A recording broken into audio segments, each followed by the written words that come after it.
After a short hiatus for the winter holiday season, the Grid Life iRacers League welcomes you back to Sebring International Raceway.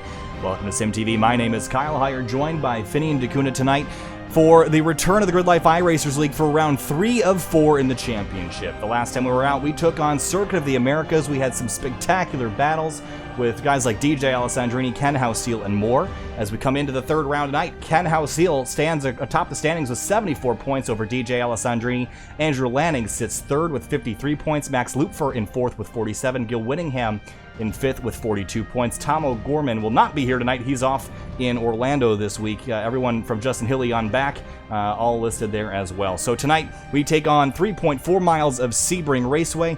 My name is Kyle Heyer, as I mentioned earlier. Finney, and we head back to Sebring with the Grid Life iRacers League. Last time we were here, it was the Porsche Cup Series back last year, and that was a pretty spectacular event. So your expectations and thoughts for 3 races, all 15 minutes tonight. It should be pretty interesting to watch these guys, especially old 40-some-odd cars that are taking the grid tonight. It's a lot of cars, a lot of drivers here at Sebring. Luckily enough, this track's big enough to support all of them. And it's going to be a slugfest up at the front for these guys trying to win it. Well, you mentioned it's a big racetrack. Let's take a look at our track guide for tonight's event. So let's take a look here. 3.7 miles around Sebring International Raceway, 17 corners, and of course turn number 1 kind of in the middle to the right-hand side of your screen right there. It's a very fast left-hander in 3rd or 4th gear, depending on how much speed you can carry, before you head over to turns 2, 3, 4, and 5, all leading you down to the hairpin down in turn number 6. So there's a lot of speed, a lot of runs that can be built heading into that hairpin, Finney, and from 5th gear all the way down to 2nd, leading to one of the best passing opportunities on the racetrack in turn number 7, which is the hairpin. The exit of turn number 7 leads you through a short S's complex through turns 8 and 9, leading up to another great passing opportunity, turn number 10. You're going to shift down from 5th gear all the way down to either 2nd or 3rd, depending on how much speed you can carry. Clip the curb on the right through turn number 10. And then you're going to carry a double apex left over to a right-hand corner and lead you all the way down another fast sweeping S's section through turns 14 through 16. It leads you onto the long back straightaway. Draft fest down there through these cars into what is known as Sunset Bend. It's morning here right now in Sebring, but later when we run in the evening, the sun will be blinding into that final corner. Turn 17, bumpy, thrilling, and spectacular to watch here at Sebring Raceway. So we'll take a look again here in iRacing tonight, Finney, in 3 15-minute races, the first of which is just a qualifier. How intense is that race going to be, and how much carnage do we expect to see here? I think you expect to see a decent amount of carnage, I would say, as guys are trying to, get as many places as they can and start further up the grid in the next few races. So I think that's going to definitely come into play here. And I'm looking at Rob Wilkinson. He's coming around, heading down the back straightaway towards Sunset Bend. He's currently leading everyone else in qualifying here. And before we start to see some times get up on the board. So Rob Wilkinson's been quick all week in practice. A lot of drivers have put in several nights worth of practice. I know Max Lupfer, Jeremy Swenson, and DJ Alessandrini are other drivers that have put some time in this week. And we were also talking about DJ prior to the launch of the broadcast video, that he wasn't as quick in practice as we typically see him. I'm sure that he'll be still super competitive tonight, as always, but there are some other drivers here that I could expect to see up in front tonight.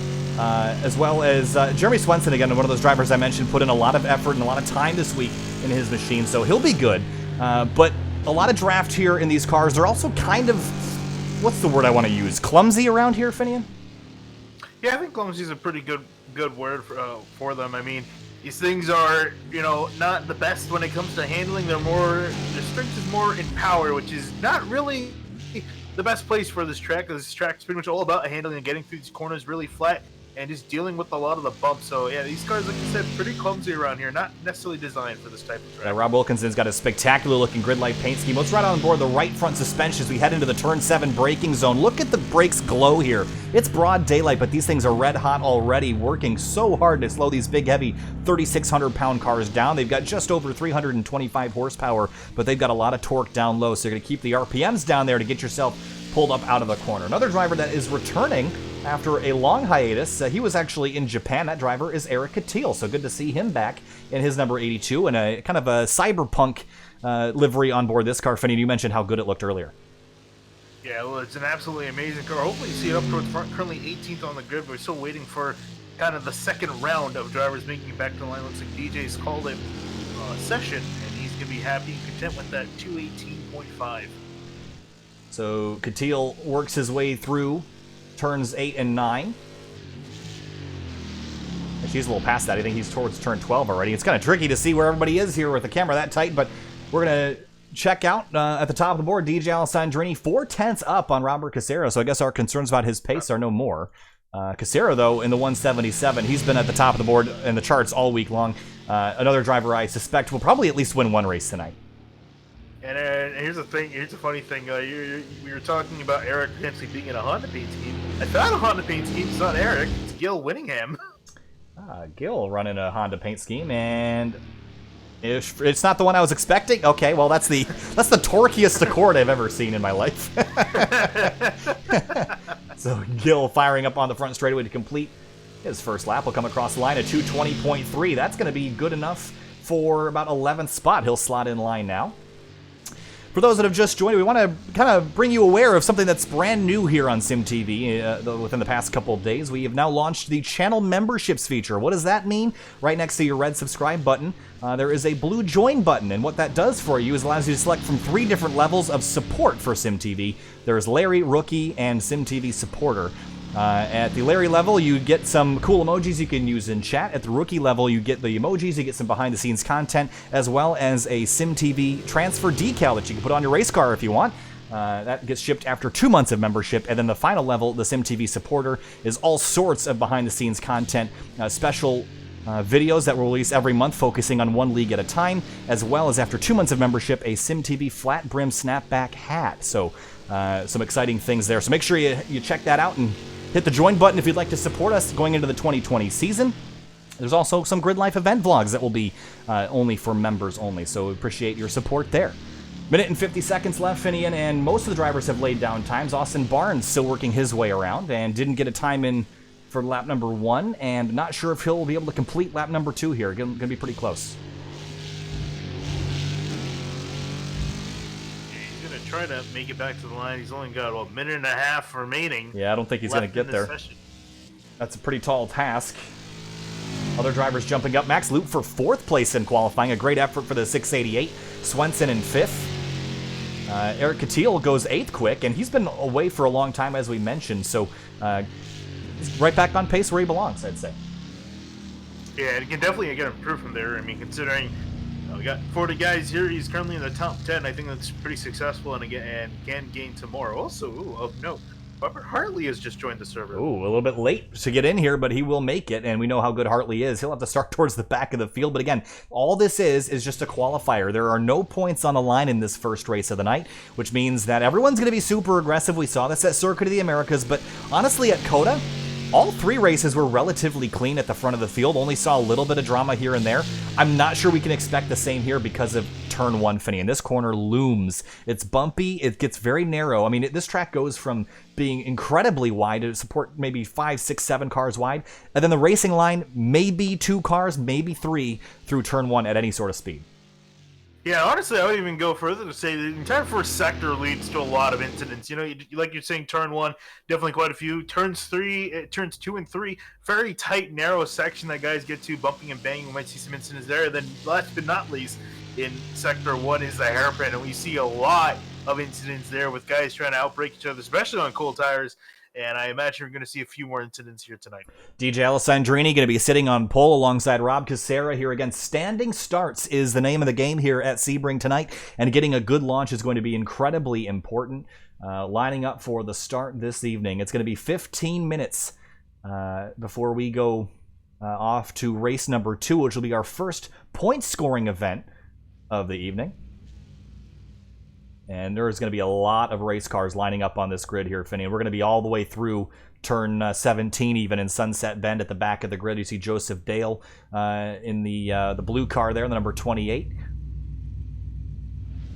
Brandon Burke also back here as well. So a big grid, almost 50 cars here this evening. And still about a minute and 15 seconds left to grid. Rob Casera in that purple 177, Finney, and I think he's got a great shot to win this thing, but he's got to beat DJ Alessandrini. That's a tall task for sure. Other drivers in this field to beat. Max Lupfer we mentioned. Take a look at our track conditions for tonight's event. 65 in the air, 75 degrees on the racetrack, so relatively cool conditions for a Florida morning. And not a breeze to speak of, so that means that there'll be no headwind or tailwind to worry about, just the draft coming off these big V8 monsters of a race car. These things do not drive good. They're a horrible race car to drive, in all honesty, but in a big group like this, they're going to be a lot of fun for these guys to drive. Yeah, definitely, and you can imagine the anticipation with these guys on the grid, especially the guys starting in the back. They got a lot of cars to work through in 15 laps, and we'll have to see how some of these guys in the back can try to fare with everyone else.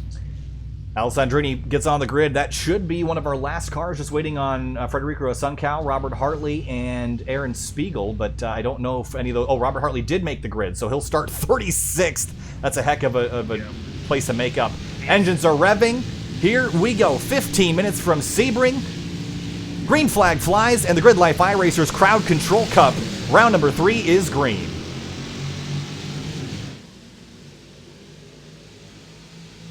Thundering down towards turn 1. Oh no, the 23 gets turned right in front of the field down into turn 1. Cars left and right scatter. It's carnage down there.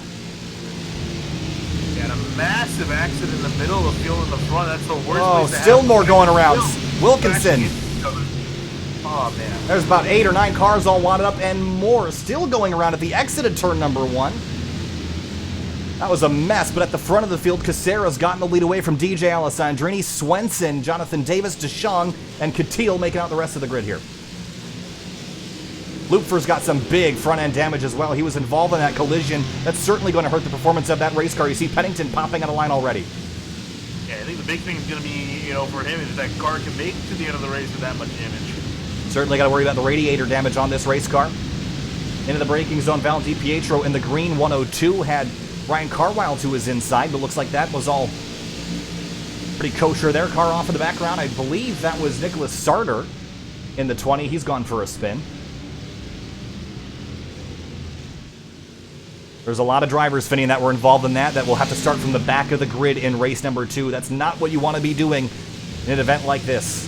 Casera leads the way into turn 13, I believe. Yeah, for Mac, he's just trying to hold everyone off and behind him. Eric Pennington's trying to get around him. He's lacking a lot of pace on the straightaways. Oh, car around. I thought I saw another one for a moment. It was Kevin Glass. He spun out as we head into the S's. Chris DeShong's in that red Mustang, the 41 machine, kind of just out of... Actually, that's Swenson, I believe, in the 27. Sitting in third. DeShong is another red car sitting in fourth, just out of the draft range here. From those front cars, another car around in the background. I think it's, looks like Andrew Lanning, or it's Casera, Bob Casera in the 45.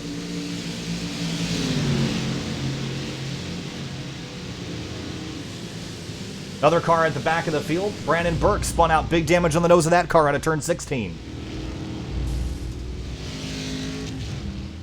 Lap 1 complete. Casera leads the way. Alessandrini in second, but all over the back of this 177. He's going to stay in line for turn number 1. And look at the 177 just chuck it off to the corner, but DJ's going to back it up and try to get the run on exit.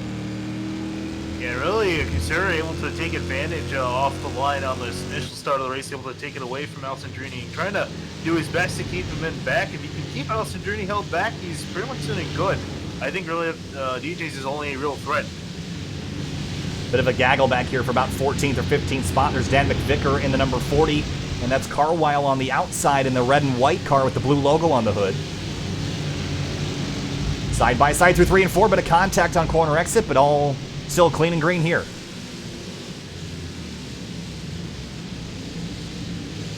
Up ahead of them, Looper and Pennington side by side, down into the hairpin.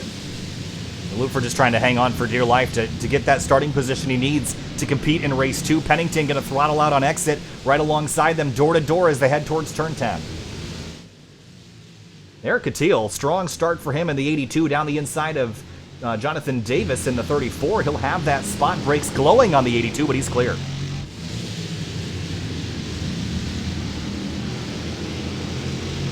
Catil, bit of contact with Andrew Lanning. Very slight contact, but they'll continue without any issues. Robert Hartley, you remember where he started, Finian? All the way back in 36. He's up to 19th. Yeah, I think he benefited greatly from that initial incident happening. It took out a lot of cars early on. He was, I think, able to take advantage of a lot of guys going slower through turn 1. So yeah, he's made up quite a bit of time and quite a bit of spots in a short amount of time. See how much more he can continue. So from 6th on forward, they've kind of gotten themselves clear, but Pennington on back, it's quite the gaggle here. Andrew Lanning, Stephen Pruden, Max Lupfer, Val DiPietro, Bob Casera, Ryan Carwell, Bradley Adams, and Dan McVicker all inside the top 15, all line of start as they make their way towards Sunset Bend yet again.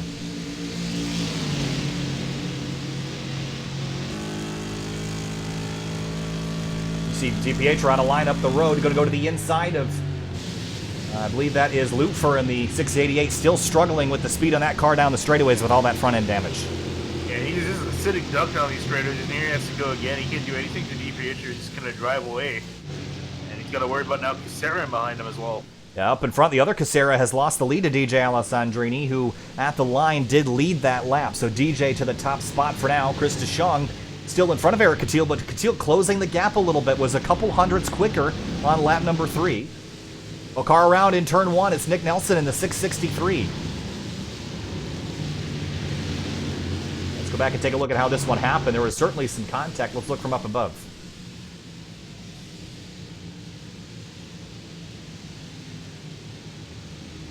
Yeah, got hit from, believe, was that James Patak in the 43? Yes, it was. And look in front of them. Look, there's 3Y Lupfer on the inside, getting real sketchy into the braking zone. Yeah, and he's going to door the 71 of Carwell, and that was really aggressive into the hairpin, and it looks like Adams is going to get both spots. Wow, Bradley Adams really aggressive. They were kind of ping-ponging off each other into the braking zone for the hairpin, but no more issues other than a little bit of left front damage. One of those cars, but the rest of them will continue. Andrew Lanning and Pennington side by side. This is for 7th. Lanning takes the spot. Taking a look at the points coming into the night, Andrew Lanning was 3rd, Finian, so his starting position for race 2 is critical if he wants to have a chance at this championship. He's got a lot of points to make up on Ken Alseal. Not quite as many for DJ Alessandrini, but still some work to do. Yeah, this is where really, you want to get a good finish for this race, which will give you quite a bit of points. Then you also want to get yourself a good starting spot as well, so a lot of advantages here by finishing up in this race. Stephen Pruden in that confetti-colored number 16's got Val DiPietro all over him, and DiPietro has been clawing his way forward, started 19th up to 10th, and as far as I know, most of this was done without cars sliding out of his way. He's just passed everyone organically, and now it's to tuck back in line for a moment to get back in the slipstream. These things have the aerodynamics of a hippopotamus, and into turn 17, taking a look, but trying to find a gap. There it is. Yeah, this is one of the hardest corners to really make a pass on. There's so many different lines you can take. And not every line is really good, but DiPietro is going to slot on by, as well as Pennington up ahead. He'll get past Lanning for 7.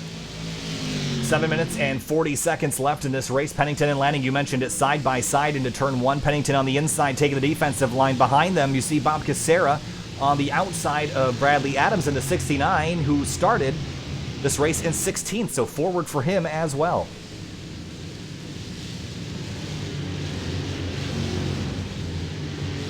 Up in front, no changes. Top 5 have stayed in the same order that they have been the last couple laps. Nick Nelson trying to recover from his slip-up earlier. Got Jeffrey Cranston in behind him, but Nelson back to 20th after starting the night in 22nd. So he'd actually gone forward quite a bit and then got dropped right back to where he started. Yeah, back for 7th place Lanning and Pennington side by side into the hairpin. These guys cannot get away from each other, and actually here comes DiPietro side by side with Lanning, and he's boxed in. Yeah, Val's got a great talent for this racetrack. He's been clawing forward all night long, and on the outside of turn 9 into turn 10, you're going to take a look to the inside of Pennington. Oh, he'll back out of that, but that was a real risky move. He's still down there for Lanning, though, up on top of the curb, side by side. You can't get it done, backed out of that. Almost made it 3 wide for a second. Definitely thought about it.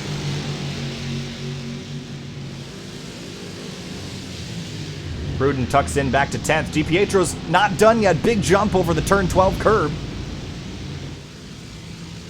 And Lanning still hounding Pennington for 7th. These guys are not giving up. No, they're definitely not. I think they realize they pretty much can't get do a whole lot better than this. There's no way they can catch up to 6th.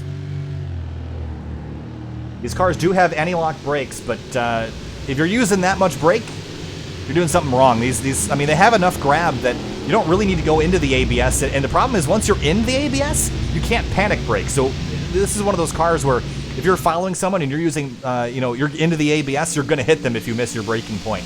There's really no avoidance about it. So when you're following someone this close, there is a lot of risk to it. As they go into turn 17, Pennington goes to the inside to defend, and Lanning's going to try to cross him up on the exit of 17.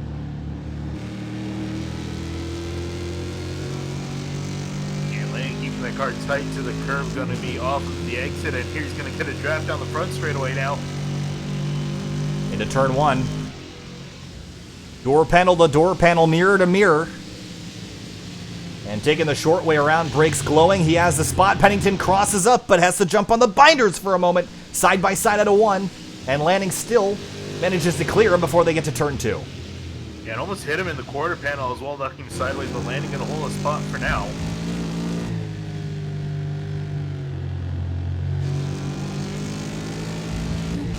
Four minutes and 50 seconds left. DJ Alessandrini's leading up front. He has led 3 of the 5 laps that we've done so far. Casera still within striking distance, but it's Swenson in 3rd. Eric Cattiel's gotten around Deschong for 4th, and now Jonathan Davis is all over Deschong in that 41.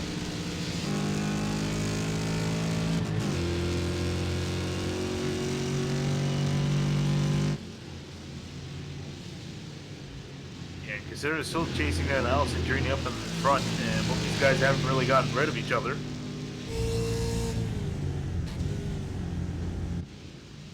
And momentary blink there off the internet connection for the 177, but still keeping the one car within striking distance. Big carnage, or big chaos right now as Bob Casera is going to hit the fence. This is on the exit of turn 11, I believe, and let's go back and see what will happen here. Got on the curb all on his own. Carwile to the outside, managed to miss him. Yeah, he was riding the curb and unfortunately wasn't able to get back on the track, so just got some grass and then the car went sideways. And just got rolling just now, so it kind of a lengthy process to get back on course. There is Lupfer in the 688. This has been a disastrous start to his night from 4th to 23rd, and as it stands, still have to start 20th or worse in the first points-paying race of the night, which, considering where he came in the points, 4th, not where he wants to start.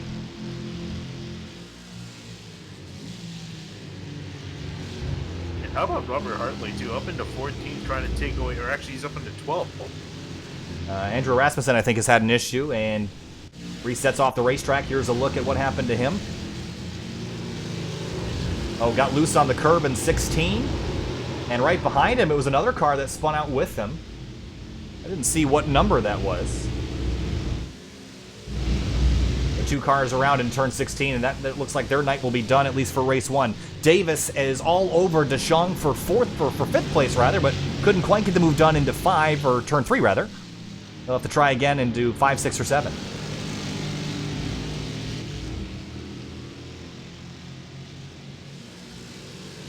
Yeah, and Coutinho not really able to break away from this little group that he's got with Deschong and Davis. I don't know if really he has enough pace to catch up to Swenson. We're really running out of time here with only 2.5 minutes remaining. He's quicker than the drivers behind him, but slower than the drivers in front. Swenson was a full half-second off of Casera. Casera was only a few thousandths off of Alessandrini the last time around, though. I just don't know. I mean, 0.7 of a second is a doable gap to make up in 2 minutes, but I just don't think it's likely with how rare it is to see DJ Alessandrini make a mistake.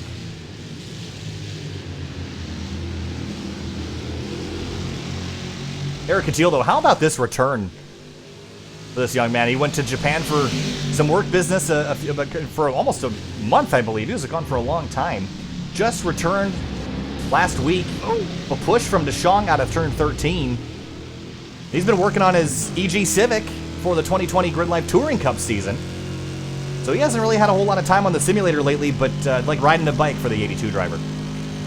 Yeah, we were kind of concerned about him earlier. It wasn't entirely where we thought he should be, but improved in qualifying and has definitely improved in the race. Although he's still got to hold up Deschong here, who's really hungry for that spot. You see just in front of them, Casera forcing DJ to kind of start weaving a little bit. Maybe there's some concern there. Kevin Glass in the 83, he's out wide in 13, shoved wide with Lupfer on the outside, and I believe that's also the 45 of Bob Casera. Kind of a dramatic moment here. Here's a look at this fight going into turn 13, how wild this was. How about 3 wide? Easy. Yeah. Sebring not known really for its 3 wide No, action. it didn't really work great for Kevin Glass, but he kept it on. Well, he was off course for a moment, but got back on. Oh, he's way loose in 16 and keeps it straight. Up front, though, this will be the white flag lap. 1 more to go for Sebring race 1. Alessandrini leads. Casera tries to close the gap. It's 0.6 of a second between the leaders. Yeah, and Casera's a little bit faster than Alessandrini last lap by, but he's got to make a pass in less than a lap now. Oh, Pennington and Lanning for 7th, continuing their fight, and Pennington's through and past Lanning for the 7th spot. This battle has been phenomenal so far tonight, and Lanning, I don't know, does he have enough to respond? I don't know. Well, let's see. These guys have been quite side by side in the hair. Oh, big slide! Hit Pennington there, or try to give him a little bit of a nudge, but just ruin his momentum down the straightaway. That was a full slide. Jeffrey Cranston's around at the exit of turn 1, so he's had an issue. Chris Deschamps got shuffled out. Jonathan Davis back through into 5th. Eric Catil still holds on to 4th. Hartley and Pruden fighting for 10th. Hartley's got it. No, Hartley really deep into the braking zone. They're going to clip. Oh, Pruden gets hooked. Pruden gets hooked at the exit of the corner. And it was going to be a great starting position, but he's going to have to sacrifice quite a few spots here. He's in a bad spot, too. It's hard to get back rolling without getting in the way. Up in front, half a second separates Casera from Alessandrini as they head into the S's. Yeah, it might be a little too late for Casera to do anything here. We'll have to see if he can build up a nice run down the back straightaway into Sunset. Maybe might have something for Alessandrini. Yeah, that's a pretty big ask, but we'll see if he can get it done. On the exit of the corner, a little bit wide off into the dirt. It's 0.8 of a second now, probably a bit too much. So for DJ Alessandrini to start on pole tonight would be to make his job a whole lot easier. And it looks like that's going to be the case. Again, no points on this round, so for the drivers that had trouble, no cause for concern. But into turn number 17, Sunset Bend, the brakes glowing on the driver of the number 1. Through 17, checkered flag waves, and DJ Alessandrini started first, will finish first, and he'll be your pole sitter for race number 2. Andrew Lanning and Pennington, they're still side by side through 17. Lanning on the outside. Pennington's got the preferred line through here. Throttling out, though, going to run out of racetrack. He's going to almost get in the fence on the grass in the last corner, but looks like Val DiPietro is going to go up there and sneak an 8th place out of all that. How about Hartley coming across the line? He's going to finish in 10th after starting in 36th. That's pretty impressive. Up 26 spots. And certainly a chance to win race number 2 and grab some points. Ooh, Bradley Adams. Oh, never mind. That was after the line. Yeah, they got hooked. I saw him wrecked. Yeah, they got hooked. Here's a look at your race results before we jump to break and load up for race number 2. 1 lead change as Casera led the first couple laps. It was Alessandrini that led lap number 3 and led all the rest of them from there. Well, we'll go back and look at the carnage on the start, I think, before we jump off the break. A lot of stuff happened on the start of the race. So in this race, we had 41 drivers start. And for drivers like Max Lupfer, he's going to start 19th. Could have been worse, I'll give him that. All right, so let's go back and take a look at the start of the race, because it got pretty wild. Let's go back and take a gander.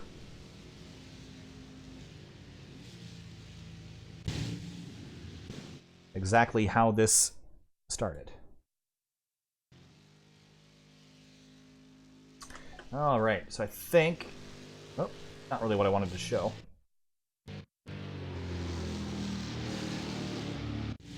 There we go, that's what I wanted to show. All right, so... Austin Barnes says, watch my POV of the start, so we're going to do that as soon as I can find where he finished. Finished in 35th. Oh boy. Oh, this is just chaos. Oh man, and that would be why. Oh, that was a big explosion too. How did this actually... I saw it was... Cat House Seal. Well, it was Wilkinson that I saw kind of spun in the middle of the racetrack, but it was House Seal, as you mentioned. Oh yeah. Lupfer and House Seal get together, and then, wow. Then Wilkinson gets kind of caught in the middle, and he's just trying to stay out of the way. there's just so many cars going around him, and that's when the 81 gets into him and just track gets completely blocked. Yeah, and especially too for a lot of these incidents, some happening after the corner, and this is pretty much a blind corner, so you can't see what's going on further down the road. It's kind of amazing that more cars didn't get involved. Yeah, so here's a look. Watch on the left-hand side of the screen. That white and blue car in the middle of your screen is going to move to the right, Finian, and he's going to drag Lupfer all the way to the wall. And how Seal just thought Lupfer was going to lift, and he didn't. So that's definitely on the 23, and comes across the nose of the 688. Look at Eric Catil. Wow, he almost had to completely stop at probably almost 100 miles an hour, just jammed on the binders. Look at everyone miss this. And then you see Austin Barnes right up the middle, nowhere to go. Drills the 23 in the nose, but we got to watch full speed from onboard Catil's car. Here's Catil's duo on the outside of Wilkinson. Is he up the road? Pinch, pinch, pinch. Car contact. Oh, man. There might have been a little bit of contact there, but he made it through and finished fourth.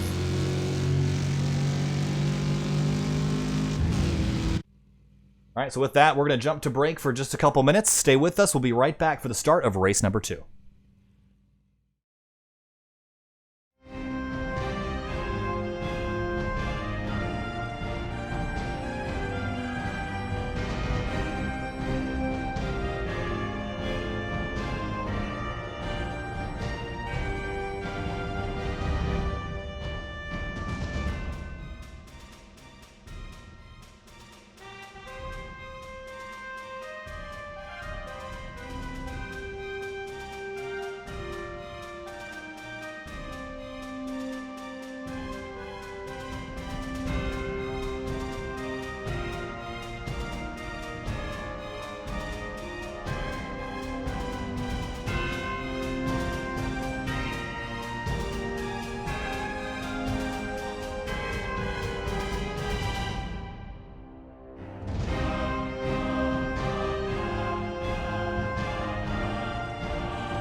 Welcome back live to Sebring International Raceway and the Grid Life iRacers Crowd Control Cup. My name is Kyle Heyer, joined by Finian DeCuna.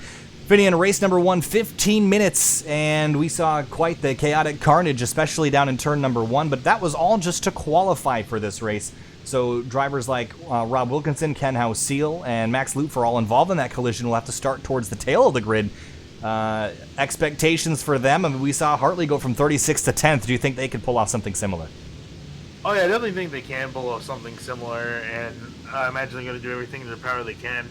I think they're pretty much on par, I would say, with Hartley, and Hartley is a really talented driver, don't get me wrong, so we'll have to see really how far they can get up the order.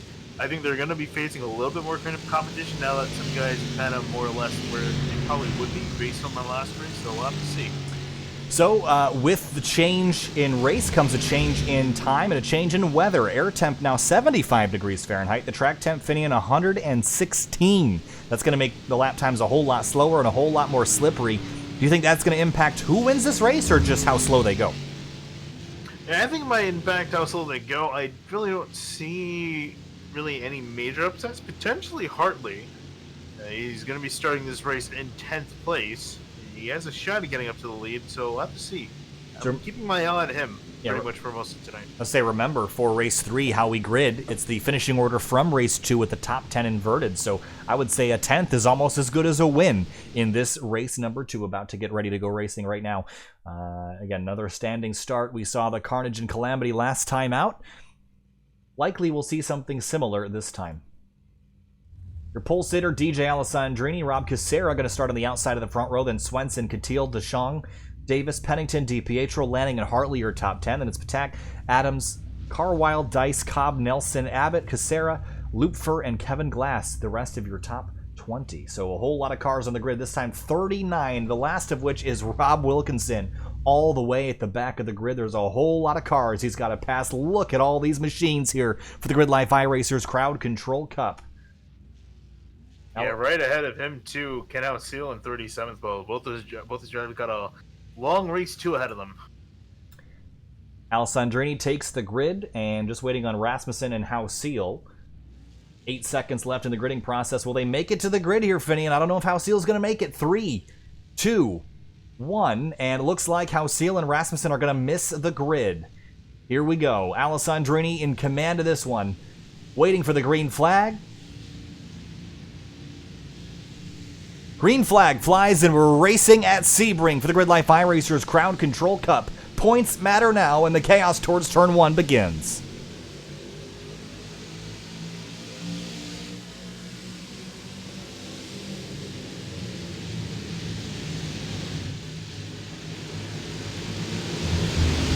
Much cleaner start down through turn 1 this time by a few guys in the grass, but no harm, no foul. Oh, I think DeShong got a shot from Catil, but he'll save it.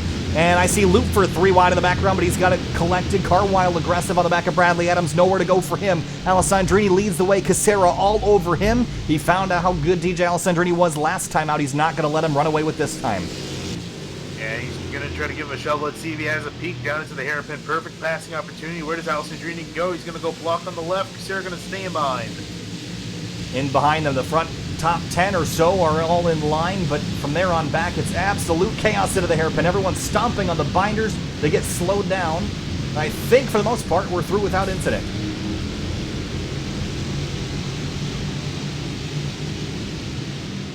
Incredibly clean start here, 40 cars strong. Alessandrini leads into turn 10. The field follows. Oh, car off. It's the 51, I believe, again, Austin Barnes. And there's the first carnage of the night.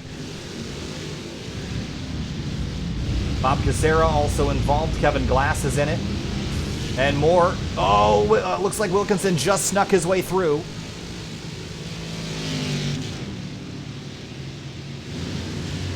Our only incident so far on the first lap. Yeah, that was quite a few cars involved in some way, shape, or form in that. Top 5, exactly the same makeup as the race before. And everyone else getting single filed out by now. So for the most part, everyone doing quite all right this time. Yeah, Eric Catillo trying to build up a run on Jeremy Swenson, picking up their battle where it left off last race with Swenson in third and Eric Catillo in fourth. That's be good for Catillo to have that track position closed up a little bit. He had to fight from so far behind last time that he couldn't quite get to Swenson, but now they're going to drag race down towards turn 1. Mustang Power versus Mustang Power.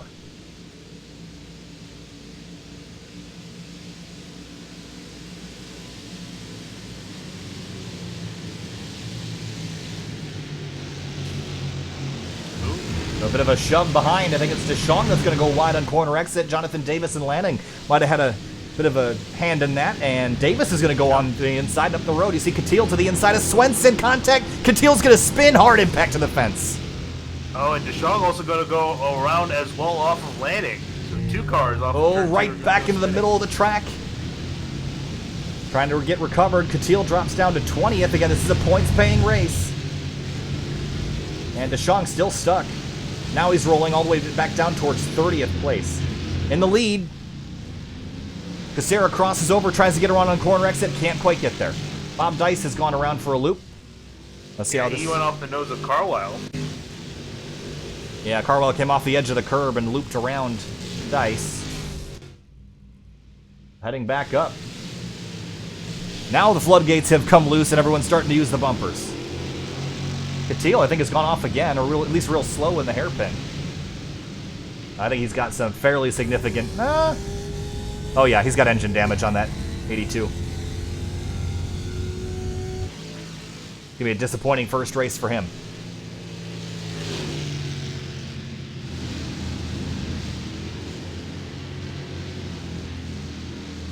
Up in front, a very similar story here, but Swenson and Davis now 3rd and 4th. Do you think they can work together to catch the 2 leaders, or do you think they're going to fight and battle amongst themselves? I think they might honestly fight and battle amongst themselves. I don't really see them. I mean, we're coming to pretty much halfway through this race very soon, lap-wise. Oh, there goes Lanning. The exit of 16, and that's a big impact.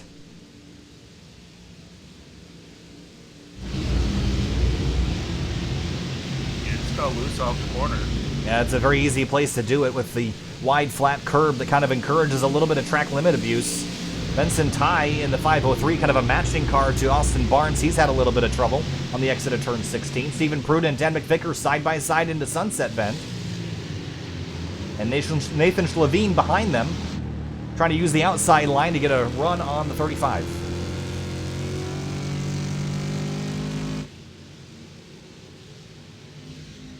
Brad Adams on the outside of the 28 into turn 1. Going to maybe try to cross him up here. Yeah, trying to get the run. Couldn't quite get it done on exit. We'll see if he has anything down for this turn 2.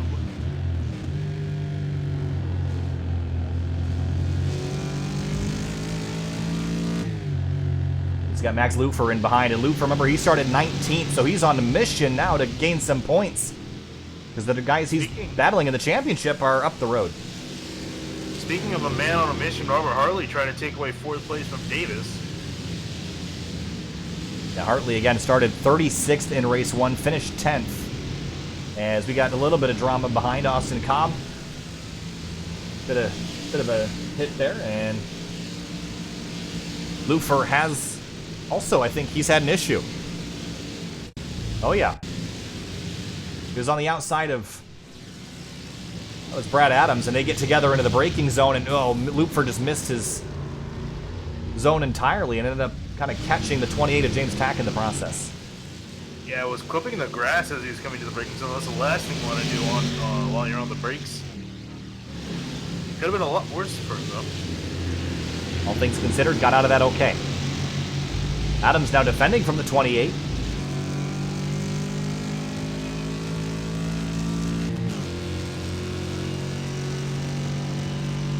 Actually, James Stack in 10th. He's currently sitting on pole for race number 3. This is an important battle to remember.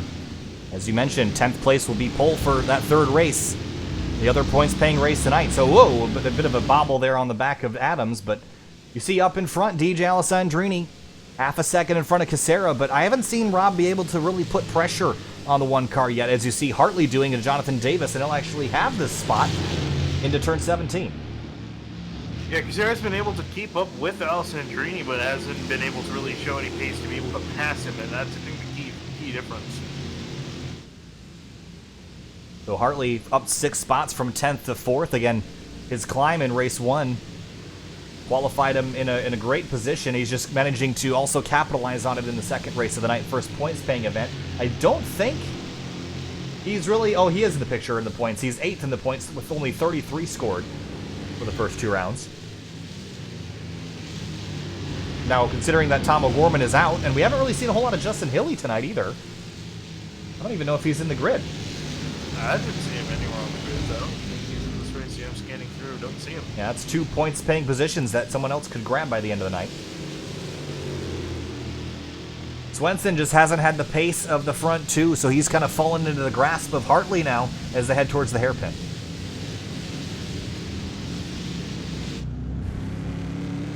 Swenson in the dirt, going to kick some of it up, and it gets sideways. Hartley's going to have a little bit of a run here. Don't think he's close enough to really do anything, though. We'll have to see. It's just imperative to get the power down on exit finning. If you get those rear tires in the dirt, they just spin, and you don't go anywhere.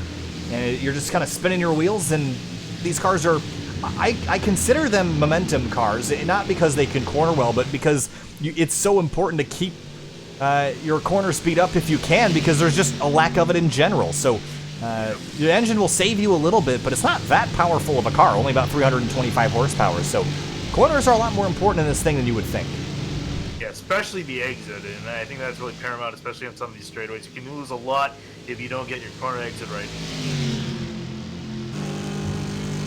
Hartley leaning on the rear wing of the 38. We should call this the 9 Lives Racing cam with the 9 Lives wing guys.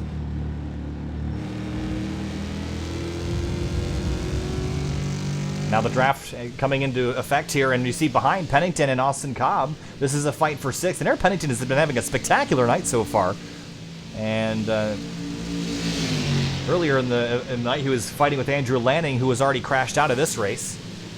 Hartley on the move for 3rd, and a tuck back in line, though. He's going to have a good shot here down towards Sunset. He's also going to worry about Davison behind him as well, getting a tow. And looks like Hartley's going to dive up the inside for the first corner.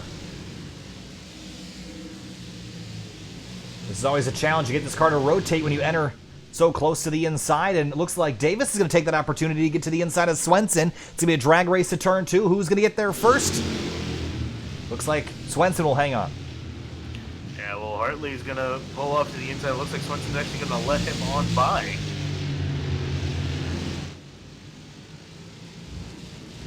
Jump up over the exit of the curbs on turn 5. How about really deep in the field? The driver that we haven't talked about a whole lot yet tonight is Nathan Schlavine. He's had a bit of an issue. And Dan McVicker goes by, and Brandon Abbott's going to put some pressure. And how about Rob Wilkinson? Finian started this race in 39th. He's up 18th. He's managed to cut his way through half the field. He's only going to have 2 laps left to get all these passes done before this race is over. Yeah, I think it's going to be key for him to try to make up as many spots as possible. He's got a lot of cars up ahead of him. He's got Abbott, Schlavine, McVicker up ahead. He can try to pass him here in the next 2 laps. It's only going to increase his odds of finishing up higher in race 3. And probably the best livery in the field, by the way. This metallic blue and yellow paint. Very well executed. And trying to chase down Abbott for that 17th spot. Right on the bumper, maybe, almost leaned on him a little bit, and here comes Gil Winningham in the 81 to try to take advantage of the opportunity. He's going to swing a little bit wide and should have Abbott's spot here, and this will put Winningham in 18th if he can complete the pass into 13. And he's got it.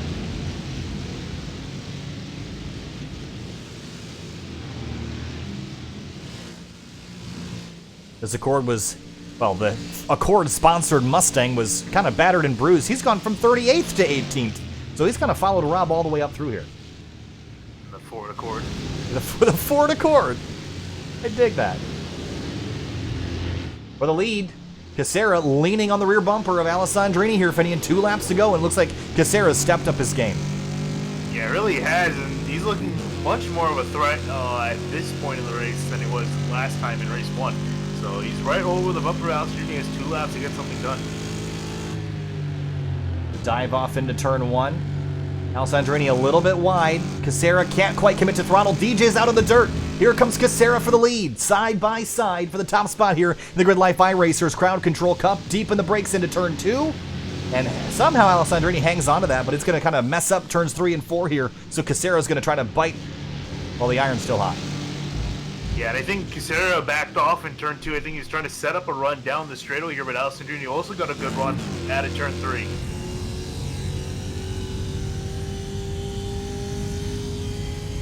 Into the braking zone. A little bit conservative for the 177, trying to set up the exit. Alessandrini is a touch wide, misses the apex by about 1.5 feet or 2 feet.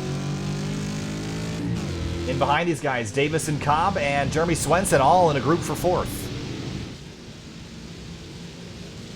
Yeah, Cobb got around Pennington earlier and has caught up to these guys up ahead. He's got a lot of speed, Austin Cobb, in that 30-second machine. Wilkinson's made it up to 16th on the outside of Schlavine here, and now sets his sights on Dan McVicker up the road. I don't want to keep my eyes off the battle for the lead for too long, because Casera is putting the pressure on Alessandrini. Next time by will be white flag, and I have a feeling that Casera is going to make a move here soon, just to kind of put DJ on the back foot. Updated behind them, though. It looks like Jonathan Davis has made a mistake, and he's dropped back to these spots. Yeah, back to 9th place. And there's Eric Catil, I believe, who is almost a lap down at this point. So his struggles tonight and his damage. He's got engine damage, which has slowed his lap times down to about 2:31, which is about 8 to 9 seconds off the pace. Yeah, he's struggling all the way back in 31st. It has not been a good race for him at all. 58 seconds left in this race. They're going to get one more lap. Casera all over the back of Alessandrini into turn 17, fighting the bumps. These live axle cars absolutely cannot stand these bumpy corners here, Finney. And the transient maneuvers in these things, they just feel like driving around a refrigerator. Yeah, there we go, white flagging the air. Alessandrini getting a draft off of Catil down into turn 1. And Casera offsets to the left into the corner. Gonna have to commit to the throttle. But such a perfect corner for DJ. No opportunity for Casera to make any ground.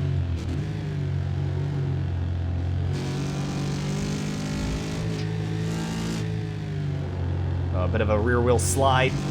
Trying to get the power down, Finney, but it's just so hard to do that. Yeah, it really is. It looks like Casera got a decent exit, though not enough of a run on Alessandrini to really do anything by the hairpin. He's got to hope that the second half of the lap is better for him. He's running out of passing opportunities. A little bit later on the brakes than DJ. A little bit too late, maybe. No, actually very well executed. I mean, so where are you thinking? Are you thinking about making this pass into 16 on the entrance to the corner? You're going to try to set up a run for turn 17, because we haven't really, these cars don't have that powerful of a draft. I'm not convinced that you can make that move on the last lap. Now, Sear almost opened up an opportunity through this corner, but not enough. I think he was a little bit panic braking there, got in a bit deep.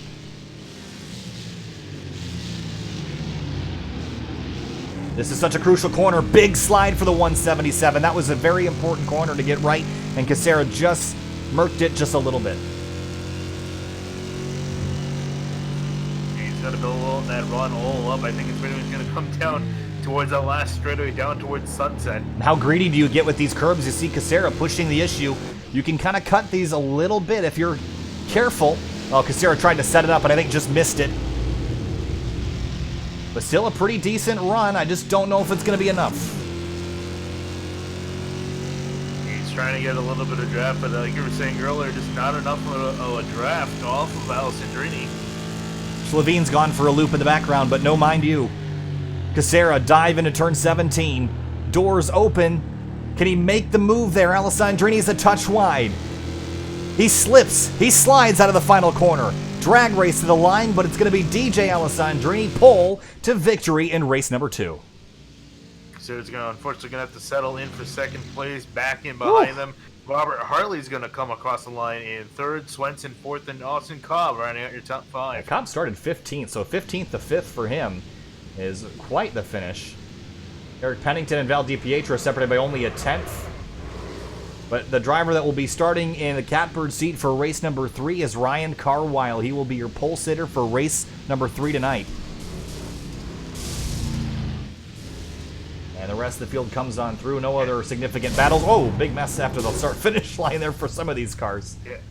And how about for Rob Wilkinson from 39th to 15th? That's quite the climb. Not going to be the points that he needs to really be competitive, but certainly going to set him up for a really strong race number 3. Casera gave it all he had, Finian, but, I mean, what can you learn for race 3? You're going to get to start alongside DJ. What can you do different? I think really for him, he's trying to keep that one in behind him, I guess.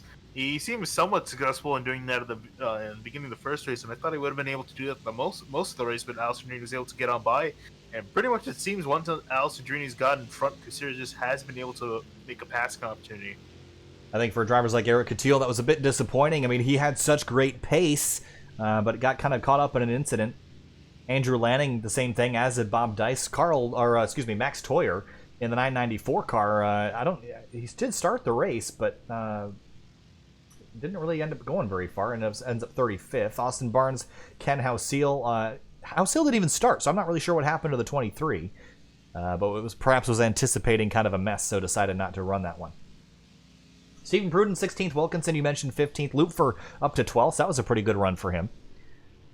But again, this was the points before this race that we just watched, and Hauseal is certainly going to lose the points lead after tonight.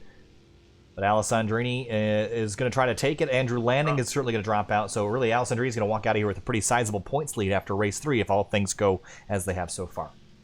Actually, I'm just looking at the log for what happened to Hauseal. He lost connection. Oh, well, that's unfortunate.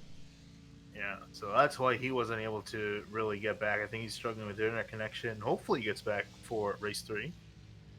So before we jump to race 3, we're going to remind you one more time that we've got the brand new YouTube memberships program, which gives you behind-the-scenes content, special emojis for the YouTube chat, as well as after 2 months at the top level tier, you'll get a SimTV flat brim snapback hat. At the second tier level, the rookie level, you'll get after 2 months a SimTV transfer decal you can put on your race car for less than the price of a coffee a month. You could help us out. It'd mean a lot to us. So consider hitting that join button right next to the subscribe button, and we'll get ready for race number 3. So hang tight for a couple minutes.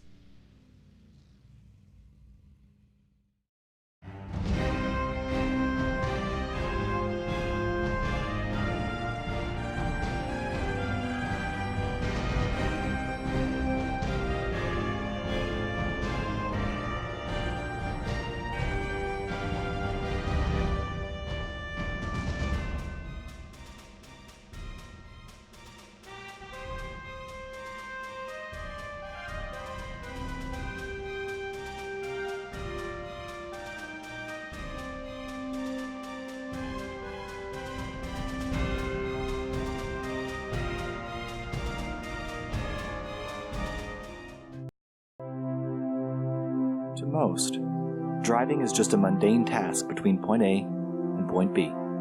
Nothing more. It's the frustration of traffic at 8 a.m. The feeling of sickness on a long ride. The car? Just a tool. It's supposed to be practical, reliable, and fast. But the speed is really the reason cars exist. Born out of a necessity to make that A to B trip just a little bit faster. Some have a deeper connection with cars, found somewhere in the bond of man and machine, a desire to be part of something bigger than yourself. It's the extension of mind and body to something more exciting than just another appliance. And these people never cared about practicality or reliability. To them, the only thing that matters is speed. We're born with a competitive nature, part of a biological necessity that is not yet worn off with time. People have raced for thousands of years, and that competition has transcended history and found its way to the industrial age. Railroads raced to build across the country, replacing the horses whose strength is still used as a benchmark for power today. And as personal vehicles became popular, the railroads died off. What once was the quickest way across the country became snail's pace in comparison. The interstate highway system expanded and cars populated every driveway. And the competition between types of transport quickly transitioned into the race to have the fastest car. Bragging rights. Manufacturers like Porsche, Ferrari, and BMW emerged in auto racing, each trying to one-up the other. Building engines became an arms race. Who could build the fastest dinosaur-powered lens? So while the passion for cars has died for most, there are still people that are fascinated by racing. The sights, the sounds, the smell of burning rubber and spent race fuel lingering in the air, this is what attracts us to the sport of auto racing. We are empowered by drivers that climb in impossibly fast cars and put everything on the line for the sake of competition. Drivers who know that one slip-up can lead to disaster.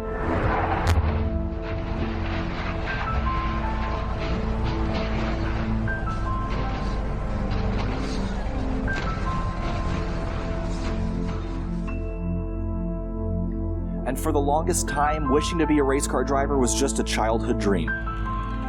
All we could ever be was a spectator. Opportunities? Limited and expensive. Reserved only for the who's who of the racing world.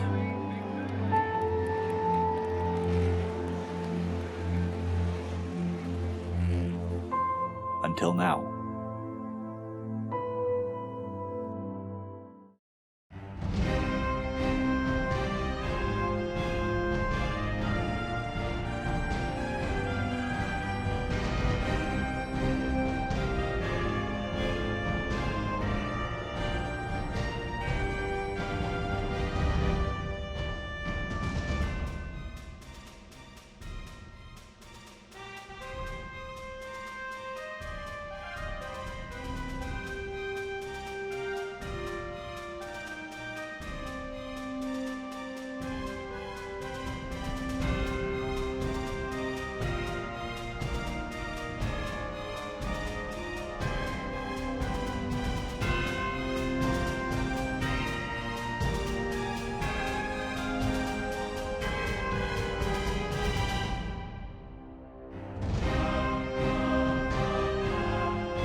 The Grid Life iRacers Crowd Control Cup Series has visited a couple different racetracks so far, but Sebring has been a exercise in frustration on the race starts for a lot of the grid, Finian.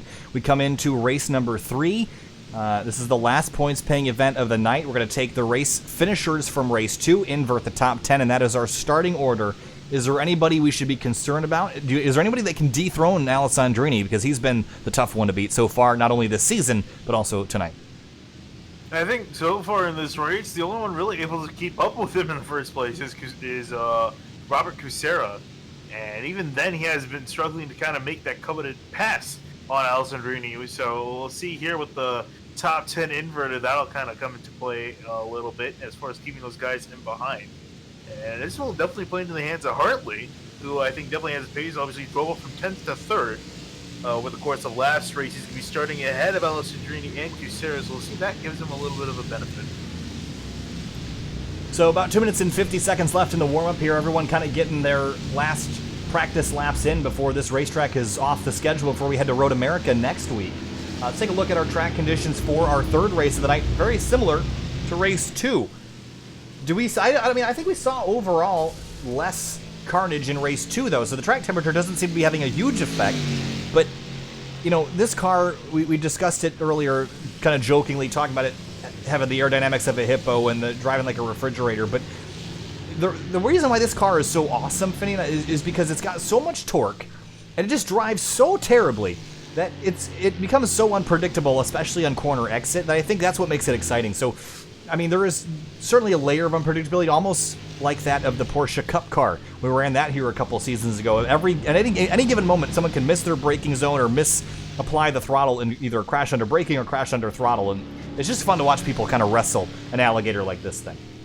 Yeah, this really leads into being kind of a driver's car, which is, again, what makes it so entertaining, seeing these guys coming sliding off of some of these corners, trying to get the power down. And, you know, it isn't a whole lot of power, but still enough to get the car upset off of some of these corners, and that's really where the fun comes in. I mean, let's be clear, it's not a fun car to drive. Like, it's not, I mean, I think Miata's way more fun. It's okay, maybe it's fun, but it's not enjoyable. Maybe that's what we should say. I think it's fun to drive with other people, yes, like around you, and not necessarily by itself. I mean, I'm pretty sure that this car just doesn't have suspension. I'm pretty sure they just bolt the wheels straight to the chassis. It drives, you know, I love this car. I think you at least know that, Finian, that this is one of my favorite cars. Ryan Christoph, you're my man. Ryan Christoph just had a $4.99 super chat. So thanks, buddy. Appreciate that. We love Ryan. So hopefully he's going to bring his CRX back for some more GLTC this year, because the only event we got to see him race at was Midwest. He didn't make it down for South because he was, I think he was setting up for another event. So Ryan, we love you, buddy. Thank you for that, and look forward to seeing you again this season.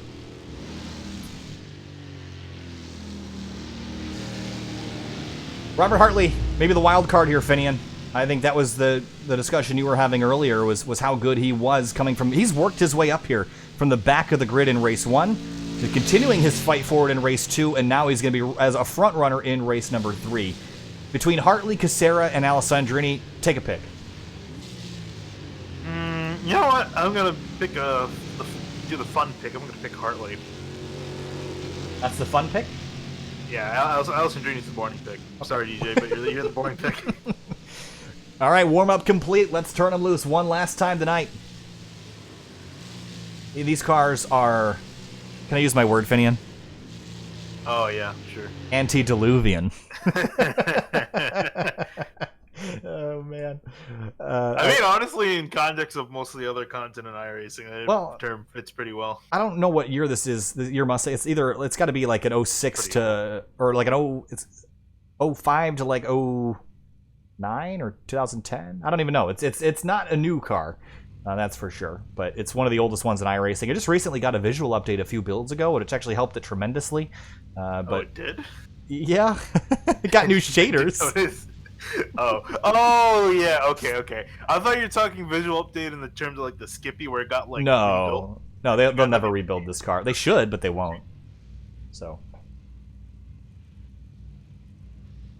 Christoph says he'll be back midsummer. So that sounds like Gingerman, so we'll see you there. Maybe mid-Ohio, we hope. All right, everyone's gridded up and ready to go racing. All 36 cars this time. On pole, Ryan Carwile in the 71. 15 minutes, the last round of the night for the Grid Life iRacers Crowd Control Cup at Sebring. Green flag flies and racing in Florida for the final time this season.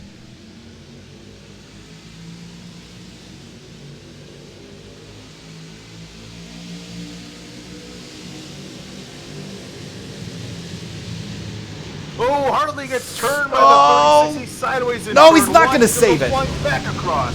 Oh, man. And 3 cars, Hartley, Casera, and Brad Adams, all torn up in that one. 2 of the best drivers in the field. Wilkinson in the middle of a hornet's nest. Alessandrini gets shuffled. Kevin Glass all sorts of sideways in front of Schlavine. Jeremy Lucas is in here as well, and it's just chaos in front of him. Yeah, Alessandrini trying to make a pass now. Rob Wilkinson, Max Luper looking up the middle. Tempted to go 3 wide. I don't think he's going to. Is he going to send it up the inside, though? Is he going to miss his breaking point? No, nice and easy and tidy into the hairpin. Jonathan Davis and Eric Pennington, they have to run away. Alessandrini is up to P6. Cars around, I believe, in the hairpin. We've had some offs. The 35 of Gerald Embard has been off the course. Ryan Carwile, the pole sitter for this race, has dropped immediately back to 15th place and continues to drop down the order. Oh, there goes the 6. Lucas is around. Gonna just touch the wall with the nose and back it up, and he'll try again. Oh, Alessandrini mowing the lawn at the exit of 13. Right in behind Cobb and DiPietro. He's trying to push and get as many spots as he can. He's on the left side of Cobb now, entering the S's. That's a risky place to be as drivers run a little bit wide up over the edge of the curb, just slightly. Cobb on the inside. Alessandrini forced to take a wide line. Gonna stay on the edge of the curb. Drops the wheels in the dirt. Yeah, beautiful line by Austin Cobb to get past Alessandrini. Oh, Jacob Price around. Middle of the racetrack. No! Catil gets drilled and smashes the concrete at the exit of 16. Yeah, that car is smoking. He's done. And Catil's disappointing night continues. That car destroyed. Alessandrini through turn 17, right behind. Oh, he's got Rob Wilkinson on the inside door.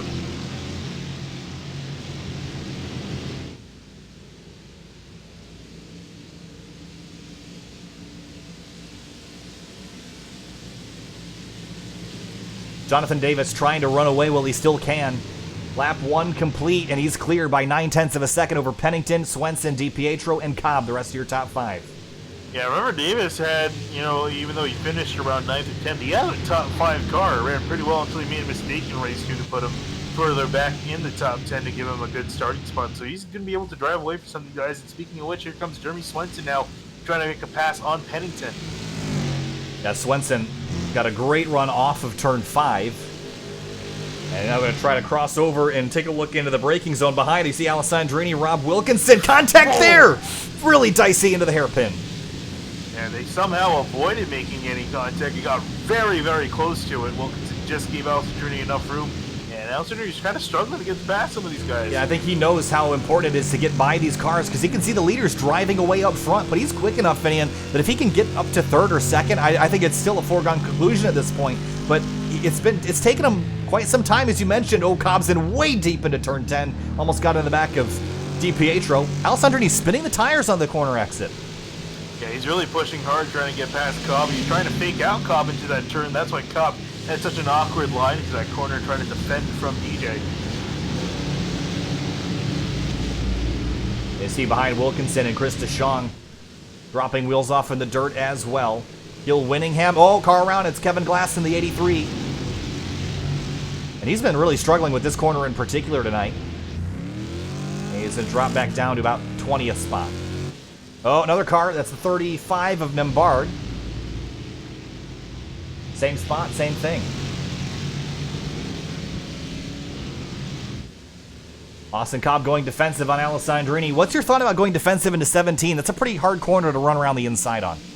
Yeah, it really is. Honestly, it's kind of better to stay keeping your line. And even before then, Cobb is going to let Alessandrini on by before sunset. And so many different lines you can take through this corner. Really, however you make it work. I don't really think that anybody's gone through turn 17 and said that felt good. I mean, it's just every lap is a new discovery of how to run it. But look at Alessandrini now, a run on 4th place Val DiPietro, pops out a line into turn 1. He should have the preferred line down here. And DiPietro's going to run a touch wide, yep.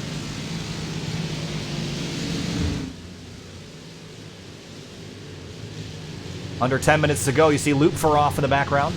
He's got Gil Winningham closing in on him. Okay, Looper up into 9th place. Oh, Wilkinson in front of DiPietro. That green 102 got a little bit wide on the exit of turn 4. Levine's around in turn, I believe this is in turn 3. Trying to get a good, yes. Bit of a mess there for the 48. So Jonathan Davis is free and clear by 8/10, Finney, but is this enough to get away from DJ Alessandrini? It might just be enough. It depends on how much trouble he's going to have with Pennington, Swenson, and Davis himself. Let's keep an eye on here, because some of these guys have not been giving DJ an easy time. They've been putting up quite a bit of a fight. The background, Lupfer and Winningham. Oh, some contact between DiPietro and DeShong, but Winningham up the inside in the Ford Accord, and he's going to get all sorts of sideways, and Lupfer's going to fight back. He's trying to, and actually Lupfer's going to give him the spot, oddly enough. I think they're struggling to get to gear.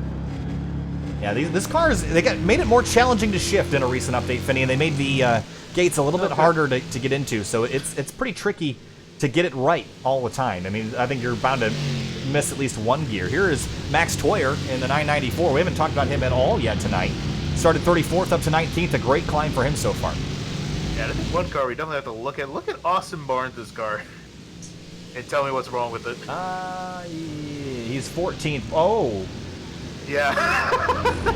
Well, Twisted Sister. I've seen cars that have looked better. I'm not gonna lie. That thing needs a hip replacement, I think. He's doing pretty well. He's in 15th. That just looks so wrong. Oh my god. It's like someone smashed his kneecaps with a baseball bat and asked him to go run a mile.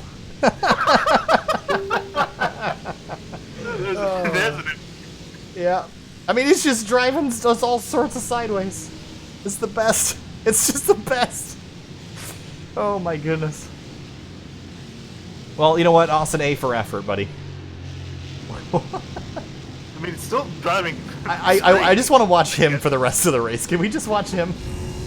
I mean, it can, but we're going to miss Alessandrini as he's got past Eric Pennington. He's now catching up to Swenson and Davis. And Swenson's closing in on Davis. That was great.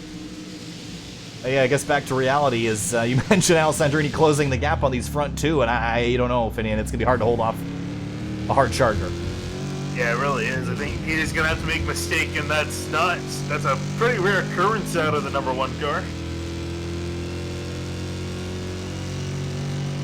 Jonathan Davis has been trying. He just put in his best lap of the night. It's 2:23.098. The problem is Alessandrini just went over a second quicker, so they are not going to have enough pace to beat Alessandrini.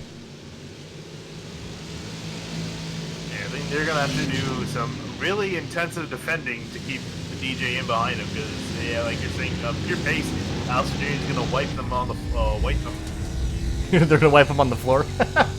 Is that what you were going to say? Wipe the floor with them. Wipe them on the floor. Oh my god. Into the S's now. Alessandrini chasing Swenson.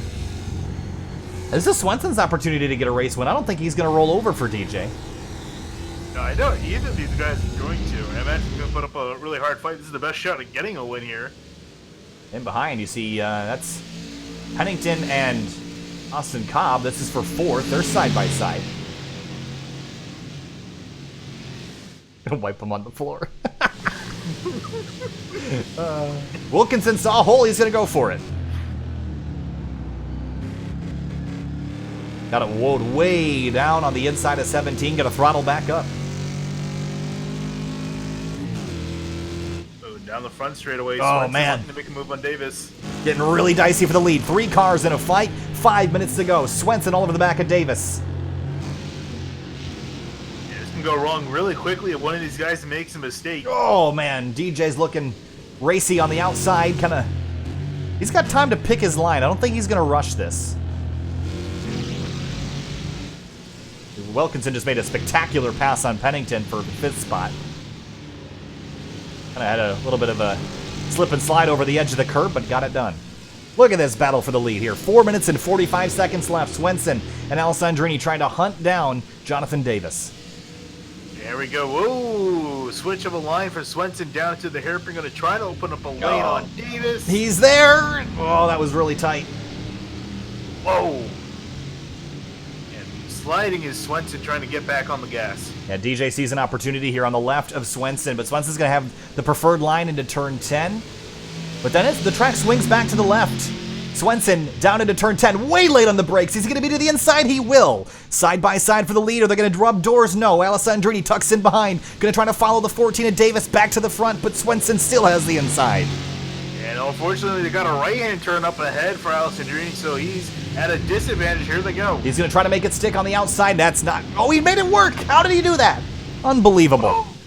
And they almost make contact coming out of the corner. Swenson looks like he's going to give up that fight for second, give it to Alessandrini. Alessandrini's got one more car to overtake. Unbelievable. Around the outside move in 13, now on the brakes for the S's. Trying to cross him up. Davis is wide, and this is going to... Oh, Alessandrini thinks better of the 16 opportunity. Austin Cobb has gotten dragged into this fight now. And Wilkinson's... Cobb is pretty quick. Yeah, Cobb is quick. Ran a 222.784 last time by, which is definitely good enough to be in this front group. The slowest of the leaders is the leader. To the inside goes DJ into the braking zone for 17. Davis is way wide. Out of line, yeah. Oh, but Alessandrini has to hold it a bit tight. To the lead goes the number 1. 2 laps to go from Sebring. Everyone snaking down the front straightaway, trying to build up runs on one another. Swenson takes a look to the inside now for second. Quick check-in on the 51, by the way. Still looks a little... Worse for wear? Yeah. Well, that's the... Sure, we'll go with that. He's up in the 14th, so again... I can't believe he's still driving this thing. Unbelievable. He's only 20 seconds behind, considering the state of that car. I can't... I mean, that's MVP of the race right there. 2:20 left, and DJ's free and clear, but how about second? Swenson and Davis still fighting. Dip out of line, here he goes. Cobb on the outside now. Oh, he switches back to get to the inside as Swenson can't quite open up the lane. But Cobb is definitely there for third place.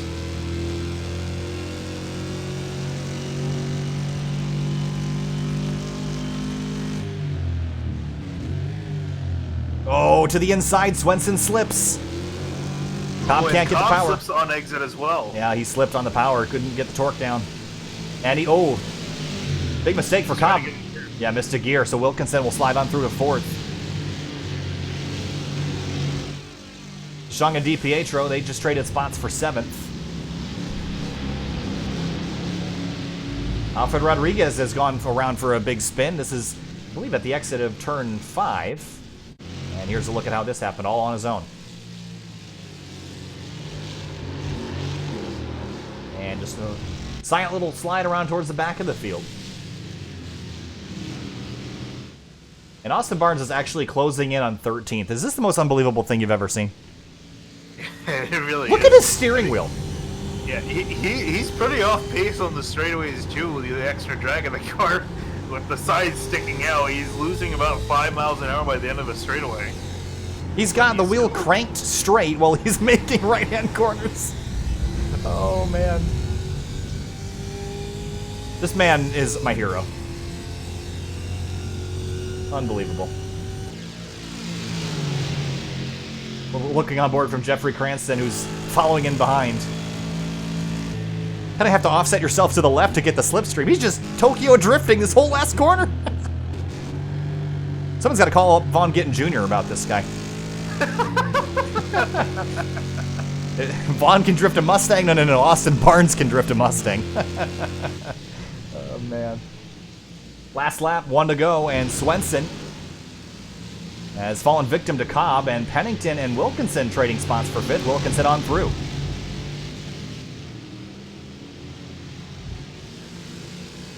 Yeah, this is not over yet between them. Pennington trying to get a run on Wilkinson down into the hairpin. Right, left, right, back to the center. Ooh, Wilkinson way late on the brakes there. Got it tucked in. You almost gave Jeremy Swenson a punt.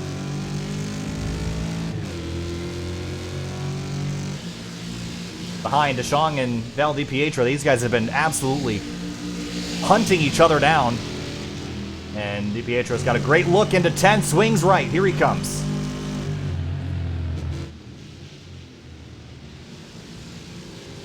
And great respectful racing, a bit of a slide for the 102. He's trying to find an opening in DeShong, but DeShong's doing a great job defending that spot. Up over the curb and still fighting both of them off in the dirt just a touch. In front of them, Swenson still trying to hang on for fourth. It's not going to be the victory he wanted tonight, but still trying to hang on for a top 5 spot. Up in front, Alessandrini has finished first in everything tonight. Big slide at a 16. And it's a bit of grass. It's a pretty poor exit off the second last corner.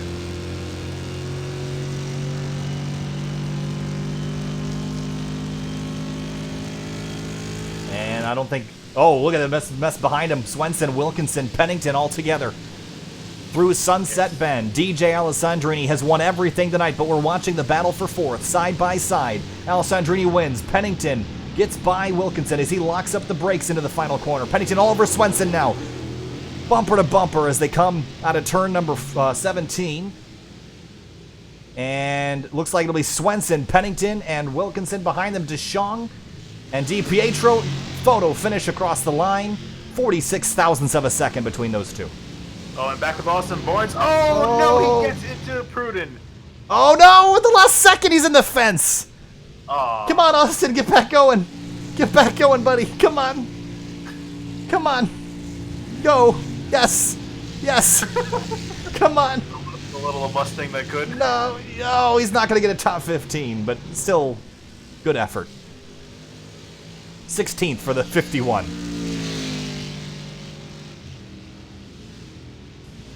Wow. Alrighty then. Here's a look at your race results. How about that one? So this is what the Real World Grid Life Touring Cup is like, but without all the silliness. It's just that good. Yeah, without a car being sideways down the straightaway. I mean, this was fun. Barnes was a 16th with a car that would probably be better off with one wheel than four. You know, and that might actually go straight. But Alessandrini sweeping both races and the qualifying race. Just a phenomenal run for him tonight. Disappointing start for a lot of our front runners. Brad Adams, Robert Hartley, Eric Attil, as well as Casera, all involved in that lap 1, turn 1 collision. But that's how things go sometimes. We'll go back and actually let's take a look at that before we jump to break and talk to our front runners tonight. I wanted to kind of go over that whole turn 1 incident just so we have a better idea of exactly what happened there. So I believe it was Hartley that we saw first sideways, right? Yeah, Hartley was the first one that got sideways. And that was off, and he had help from Austin Cobb. Oh, yeah. Yeah, just not enough room there, and he spins and then corrects back to the right and collects Casera, and yeah, there's just really nowhere anybody could have gone there after that. A little bit of crowded Cobb, just a touch. And then swings back to the right, and that's where Casera and Brad Adams got involved. Unfortunate result for those drivers, but we'll be back in just a moment to talk to your race winner and other drivers. We are going to talk, don't forget, we're going to talk to Austin Barnes after his crazy race. I was going to say, actually, if you want, we could also see how he got that damage in the first place before we quickly go. Do you know where it was? Yeah, it was right out. It was right here. Right where? In turn 1. Turn 1, lap 1? Yeah. I didn't see it. Well, technically after turn 1, but... Okay, give me a second. Let's go find it. All right. So let's ride on board with the 51. Remember, he had a lot of bad luck. But look at this start. Up the middle, 3, 4, 5 wide.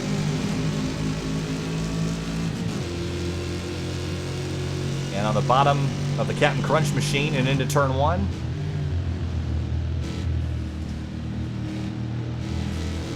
Almost through and clear, and he's going to go up the middle, and oh, right there.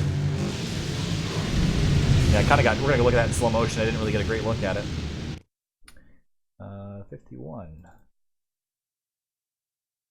So I'm trying to see, there was a bunch of slow cars that were kind of returning to the racetrack after all the chaos in turn 1, so Barnes is kind of in the top middle of your screen between those 2 yellow cars, and right there going to get tagged and kind of gets drilled, and he's going to also get the slowing Motorcraft car on the right-hand side of the racetrack, and that's what did the damage to Barnes. We'll be back in just a couple minutes with your race winner and more. Stay with us.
Welcome back live to SimTV and the Grid Life iRacers Crowd Control Cup here with our 8th place finisher, Val. Tonight, a lot of great racing around you. You had some phenomenal fights with Chris DeShong and others around you. Walk us through the qualifying race and race 1, or race 2 and race 3 rather, tonight, because it looked like you had a whole lot of fun. You're testing my memory. Race 1 was pretty uneventful. Race 2 was a little nerve-wracking because usually I'm afraid to finish in the top 10 because I don't want to get eaten up in race 3. But race 3, I ended up getting eaten up like about partway through, and then Chris gave me a good shunt in the last, I'd say, quarter of the race, which soured me a little bit. But then our back and forth just won me over, and we just had a great race, chuckling and voice chat right over the finish line. This racetrack and this car, kind of a struggle in certain places. Where were you struggling to get the car to rotate, of course, with the live axle and kind of this beast of a race car? I think my problem was the hairpin. I've got a decent amount of racing here. I've done the 12-hour and iRacing a few times here, and I know the rhythm, and I enjoy the track, unlike most of the other people here. But that hairpin was just getting me every. 8th place in race number 3. John, well done. It looked like you had some of the most fun out there tonight, and you survived pretty much everything. So congrats on that, and we'll see you next time. Thank you. Absolutely. We're going to move on now to who we got up next here. If anyone talk to Austin Barnes next, I think we'll do that. Hey, Austin, Kyle from SimTV. Got a copy? Oh, I got you loud and clear. All right, buddy. Well, hey, that lap 1, turn 1 in race 3, you got a little bit, I guess a little bit of damage is probably the word I would use. And then it didn't really drive very good from there. Walk us through we were joking about you being Vaughn Gittin Jr. out there sliding around, drifting in a straight line. How challenging was that to hang on to for 15 minutes? Yeah, it's man, it was a long night. First 2 races, I was pretty much a wrecking ball. Missed qualifying, botched qualifying. So I started last in the first race, and both races ended the same with me. Passed about 10 cars at the start, and then immediately wadded my car up. So that last race, I was like, I got nothing to lose here. I'm just gonna go for broke, and I passed a bunch of cars on the start, got clipped in the right rear, and as I was driving a straight line, my wheel's like 90 degrees to the left, and I'm like, man, I know that's all in the rear end, but I really don't know how bad it is. And the car was driving decent. I mean, I could still run like 224s, 225s, it seemed like. So I'm like, okay, I got something here. And then, because I keep your guys' stream up on the other screen, the second it popped up and I heard you guys' reactions, I was literally crying laughing. It was the funniest thing I've ever seen. It was funny to watch for sure. But hey, nice job tonight. I know the first couple races didn't go great, but it looks like in race 3 you had a lot of fun. Yeah, thanks, guys. All right, we'll see you later, Austin. Yeah, all right, next up is going to be DJ Alessandrini. DJ, well, in victory lane, not once, not twice, but thrice tonight. Qualifying race, race 2, and race 3. Race 3 had to work for it pretty hard. Walk us through your night in that race 3 battle. Yeah, race 3 was a ton of fun. Just working through the pack there was, yeah, it was just a joy to do that. And everybody raced real fair but hard, especially Austin Cobb. I was having a tough time getting around him. It's a shame that a bunch of the fast people got caught up in wrecks throughout the night. Just because it could have added to the Robert Casera and me battle. There could have been like a 5-car battle if the fast guys stopped wrecking themselves on different objects and cars. But yeah, the racing that I did have was just a whole lot of fun, and yeah, it was a joy. After tonight, we haven't obviously seen the points yet, but we're assuming you're going to come out on top of the point standings after having what was a phenomenal night of racing. Are you concerned at all about the championship, or just out here for fun and for race wins at this point? I think I'm winning after this night because Ken was in front of me, Right. and he died. So yeah, I think I'm in the lead. So I wasn't really caring too much about where the points sit, but just going after race wins and trying to put on a good show.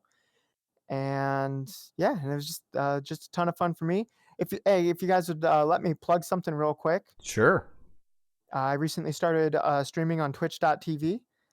So if you'd like to come hang out with me and hang out in my chat and watch me do some iRacing shenanigans, you just head over to twitch.tv/DJ_Allison. So my name with an underscore in the middle of it. And just kind of come out and join the community and come hang out with me. That would be a lot of fun. Awesome. And I hear you're also planning on vlogging some GLTC stuff this year in 2020. Right. I'm planning on starting the vlog with Grid Life Game Night. And I'll cut my teeth on some editing. My fiance is pretty fluent with video editing, so she's going to help me a bunch. And yeah, I noticed that there wasn't really anybody doing any GLTC content. So I'm going to start doing it myself. It's definitely going to get better over time since it's something new to me. But like with all things that I try to get good at, I'll be super self-critical and keep learning and keep evolving and try to make it the best that I can. All right, DJ. Hey, congrats. Good luck to you on your endeavors with the streaming and with the vlogging. And we'll probably be in your content at some point, I hope, coming up soon. Yeah, I was trying to get you guys to go to game night so I could do like a Kyle to turn you into a little bit of a meme, but aren't we already memes enough, DJ? No, I was gonna find something that night that I was gonna try to recreate every single time I see you, and that would be in every video. But I guess you'll just have to wait to see. All right, DJ. Have a great night. We'll see you later. All right, thanks, guys. It was a lot of fun. Absolutely. All right, Finney, with that, that's going to conclude round 3 of the Grid Life iRacers Crowd Control Cup. 3 great races tonight, DJ on top of all of them, but each one kind of its unique challenges. We got a little bit of a laugh there at the expense of Austin Barnes, but some good racing in Road America next week. Yeah, really looking forward to seeing how the season wraps up. It's been some phenomenal racing. I wasn't there for the first 2 rounds. I saw some of the stuff from Kono, some great stuff, and even tonight too, some fantastic racing. That's going to do it for us tonight. Our next stream, are we not until Saturday again? I think that's right. Martinsville? I think so. Or Dover, rather. Sure. I think it's Dover on Saturday, 10 p.m., right here on SimTV and live on our Facebook page. This race was also streamed live on our Facebook page. Make sure you head over to facebook.com/SimTV Broadcasting to watch this race there. Make sure you drop a like there as well. Thank you so much for watching, and have a great night.